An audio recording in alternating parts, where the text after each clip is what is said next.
Hospital পর্যন্ত পৌঁছাই দিলাম।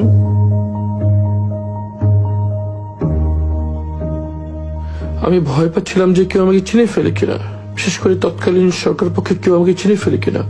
এই ভয়ে আমি গামছা দিয়ে মুখ ঢেকে বসেছিলাম। অনেকক্ষণ বসে থাকার পর যখন দেখলাম এক এক ওখানকার স্টাফরা আসছে, তখন আমি যে গার্ডের সাথে কথা বলার চেষ্টা করলাম। তখন গার্ডরা আমাকে চিনতে পারে নাই, এই জন্য আমি ঢুকতে পারিনি। তখন আমি আবার যে বসে থাকলাম মেন গেট খোলার অপেক্ষায়, অথবা কেউ পরিচিত আসবে এই অপেক্ষায় প্রায় 1 ঘন্টা বসে থাকলাম।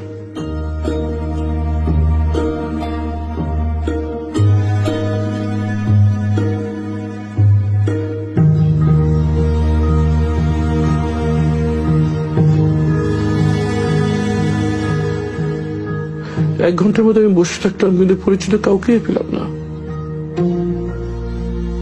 এরপর যখন রোগীদের আসা যাওয়ার জন্য প্রধান গেটটি খুলে দেওয়া হয়, তখন আমি ভিতরে চলে যাই।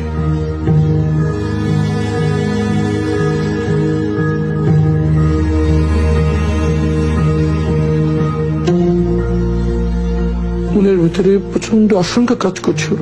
আমার পরিবার কোথায় আছে, কিভাবে আছে, তারা কি জীবিত আছে? মনের ভিতরে ঝড় বয়ে যাচ্ছিল।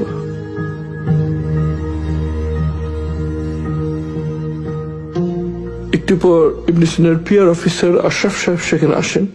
উনি আমাকে আমার রুমে নিয়ে যান, যদিও তিনি আমাকে তখন চিনতে পারেন নাই। আমি ওনার কাছে স্মার্টফোনটা নিয়েই আমি গুগলে যাই এবং আমার নাম সার্চ দিই। সার্চ দেওয়ার সাথে সাথে এই ছবিটা স্ক্রিনে ভেসে ওঠে। তখন আমি ঠিক আমার চেহারা কাছে ভেবে নেই, আমাকে দেখা যায় ওনাকে চিনেন কিনা। তখন সাথে সাথে ভাই আমাকে চিনতে পারে এবং খুব আবেগ-আপ্লুত হয়ে পড়েন আর কি। কথায় কথায় তার কাছ থেকে আমি প্রথম জানতে পারি যে 5ই আগস্ট শেখ হাসিনা পালিয়ে গিয়েছে।